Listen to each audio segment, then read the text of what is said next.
Welcome to part one of our Utilizing the Unity Principles video series. Today I will be talking about the first two principles, God is all things, and that means me, and that means me. We really are created in the image and likeness of our Creator. I can remember this very famous Bible verse, you probably know it too. In the beginning, right, in the book of Genesis, all the things were created on this planet and the universe, the stars, everything. And then we hear, let us make man in our image and likeness, male and female, and give him dominion over all the earth. And Elohim blessed them and said, go forth and be fruitful. Now, as a child, I can say that the image this gave me was that of an old man sitting on a throne somewhere out there in heaven, the heaven that was upstairs. And, really kind of our society perpetuates this idea. We had the movie Oh God back in the 70s where George Burns starred as God. We had Bruce Almighty, and I believe that was Morgan Freeman starring as God. But humanity has always projected human attributes onto this deity that we call a Father God. But see, all these attributes, they're not all great. That's why we had a jealous God. That's why we had a vengeful God. But then, even as I grew into a young adult, I still saw God as a Santa Claus kind of character, a big sky daddy who was bestowing gifts on his favorite humans. This is why some prayers were answered and some weren't. And I would hear things like, well, if your prayer wasn't answered, it was God's will. And I have to say that that didn't make me feel too empowered. In fact, I felt like I was at the mercy of a God that wasn't even paying much attention to me at all. Now, one of the greatest gifts that teacher, Rabbi Jesus, brought here was that there is a higher order to things. And if we participate with this higher order, which is to focus on the kingdom within, then life goes a little smoother. He also taught that we are created in the image and likeness of our Creator. So again, from Genesis, let us make man in our image and likeness, male and female, and give him dominion over all the earth. And Elohim blessed them and said, go forth and be fruitful.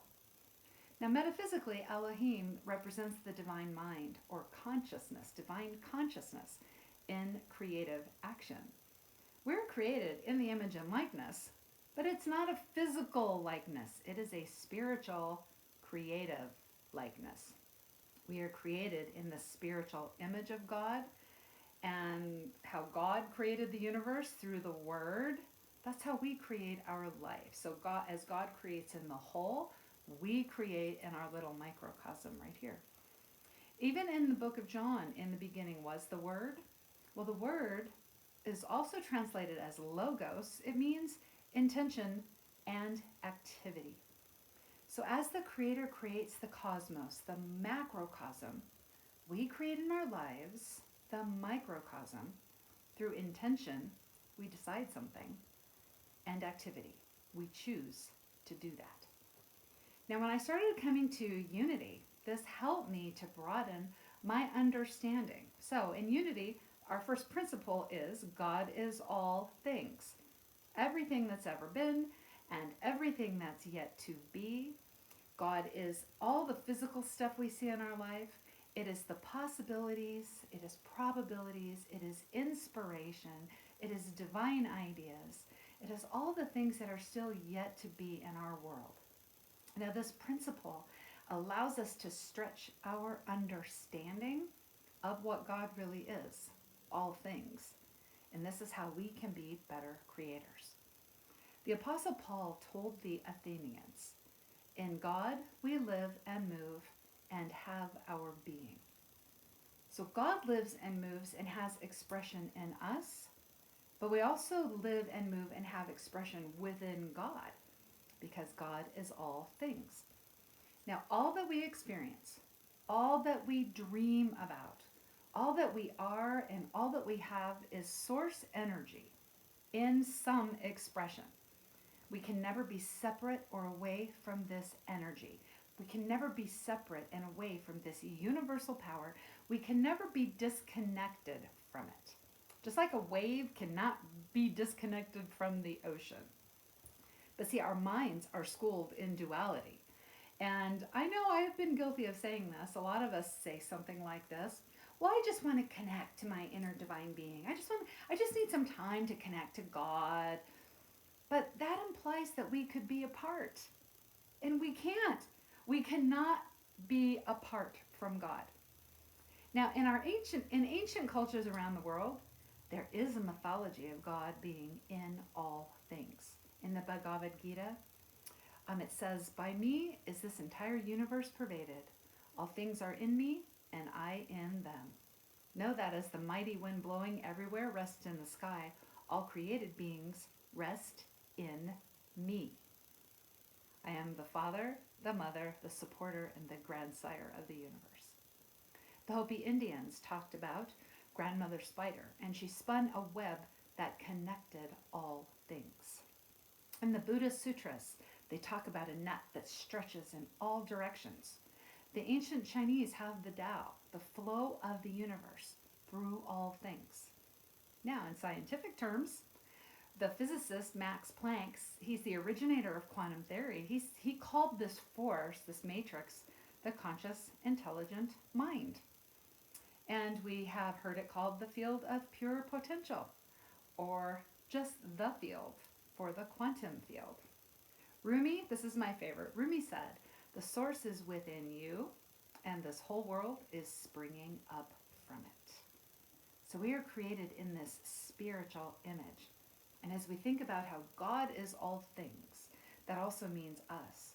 We are expanding our understanding of how we see source in all of its infinite expressions.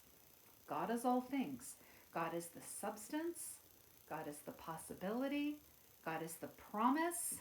God is the form, right? Everything here is an expression of the divinity in a physical form. That means you. That means me. That means all of us. That means our ideas and our dreams and the inspirations that we receive. So what does that actually mean for us to create as God? Well, we start looking at ourselves as the creators of our experience. We're not at the mercy of these experiences. Okay, we're not meant to be here as a bystander. Although I have to say, when I was younger, I did love the idea of a God, a deity outside, who would just take care of me and handle all of my problems. But when we start understanding how we are also, each of us, the physical expression and activity of God in this world, that means we have to start being responsible for participating in our own life. Now, when I first had to come to terms with this was not easy. When I heard people say things like, "All the answers are within you, God will guide you," I was not feeling that. In fact, I was feeling like, hey, I'm studying all this stuff because I don't have this happening inside of me. I was envious of all my spiritual friends, all my new agey friends who'd say things to me like, "Oh, my spirit guide told me to wear this necklace today. Oh, my spirit guide said I should go have lunch at this place." And I was really envious of that. I wanted my spirit guide to tell me what to do. But see, we will never be comfortable relying on our indwelling spirit until we are comfortable in our own awareness of our own divinity. And we're not in that awareness as much when we're still looking to some cosmic companion to tell us everything we should be doing.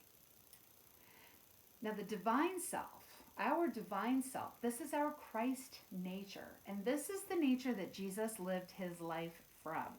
Jesus the Christ. He was a man. He was living these principles. He was teaching these principles. So he was the great example. He was not the exception. He was the great example. In the Gospel of Thomas, it says, "One who knows everything else but who does not know himself knows nothing. When you understand yourselves, you will be understood, and you will realize that you are the sons of the living Father." We are an expression of God on this planet. Our essence is divine. We are created in the image and the likeness. So we have these divine attributes within us, just like Jesus the Christ had. But in us, some of us, these attributes may be sleeping. But just as the acorn contains within it the divine program, all of the instruction to grow from an acorn into a mighty oak tree, we have that divine instruction within us also. But the acorn itself, it still has to grow and develop. It still has to be in the soil. So we have that divine program within us. We have the potential to grow into our highest expression. But we still have to do the work, just like the acorn has to do the work of growing, So within us, our highest expression would be our creative self, our loving self, our dynamic self. But all of it is just potential until we learn to play our part, right? God's part, right? God is all things, and that means me. God's part is that the divine is within us all the time, always available to us. We are swimming in the divine. Everything we could possibly need, we can call through us, for us, as us, right? We can attract into our experience. So that's God's part, right? The divine, okay, the universe's part. Our part, we have to develop a practice that strengthens our spiritual self-esteem. And spiritual self-esteem is all about our level of faith. Faith in ourselves, faith in the universe. Do we know that God is at work through us, for us, as us? Do we know this without a doubt? Now, this doesn't mean, if we do know this without a doubt and have all the faith in the world, it doesn't mean that life will be perfect. But it means that we'll be open and allowing to the power of grace. And we will trust and act on the guidance that we receive. When we are in spiritual self-esteem, we respond to the activity of spirit, and it responds to us. This is how we participate with our life. Now, if we have low esteem, we have little faith, and we don't trust that things will work out for us. If you have low esteem and little faith, it might look like this. Oh, lots of good things happen for other people, but never for me. I've always got to hustle really hard to make things happen, right? And I have to get people to do stuff for me. Sometimes I have to trick them or manipulate them. It may feel like you're swimming upstream, okay? Right? It's always like I'm pushing against the current, like I'm wading through mud that comes up to here on me. Life can feel exhausting. Okay, when we're in low spiritual self-esteem, we'll also keep asking everybody else what they think we should do, right? Okay? We build a practice that builds our spiritual self-esteem. And we live these principles. Remind ourselves of these principles. The first two, God is all things. And that means me. Okay, that's the second one. And that means me. Also means my idea and what I'm inspired to do. Okay, that's the given. God is all things, and that means me. This is a given. But we still have to pay attention to how we think and how we act, right? Because we are creating our experiences through what we think, feel, and believe. How we do what we do matters. Now, whatever we just did we do it and complain about it? Did we lament about how cruel life can be? Did we focus on suffering and struggle? See, we have to choose our way of thinking and acting. That is all up to us. That is completely up to us. This is the power of communing with God, right? The divine within. This can be meditation where we're sitting quietly and we're listening, and then we ask. We ask whatever question and we receive. And this gives the universe opportunities to respond to us. When we ask, what should I do next? What would my life look like if I was really embodying these principles? Right? We give the opportunity we give the universe more opportunities to give us inspiration, to give us ideas. In fact, even our own environment can give us signs. Right? Our own environment, we'll see something and it's a synchronicity, right? And it makes us feel like, oh, yes, I am on the right track. It's like a synchronicity is just a big old yes from the universe. Now, also what we can do is we can practice something that teacher Jesus taught as, he called it casting burdens. In Unity, we call it denials. Denials and affirmations. And all we're doing is we're not denying a thing exists. We're not denying a condition exists. We're denying that it has any power over us. We're denying that it can restrict us. Whatever is going on, we still get to choose how we respond and how we participate with our own lives. And then we follow that up with an affirmative prayer. And that's not begging God. That's not asking for favors. It's not bribing. Affirmative prayer is remembering we are a divine expression of God walking around on this planet, and that everything we desire already exists in the mind of God. It already exists as pure potential and possibility. Because remember, what you desire, where do you think that desire came from? Our desires are divinely inspired, unless they're ego desires. I'll talk about that later. Okay, so everything we desire is already in the mind of God. Now, it may be that maybe somebody's worried about their health, okay? And so how a casting a burden or a denial might look is, yes, I am worried about my health for sure. We acknowledge it. I'm worried about my health. We're acknowledging where we are hurt or where we are afraid, and we give it over to God. So yeah, maybe I am worried about my health. But then we have our affirmation. Okay, the healing power of the divine is at work in every cell in my body. But I may be worried, but the healing power of God is at work in everybody around me.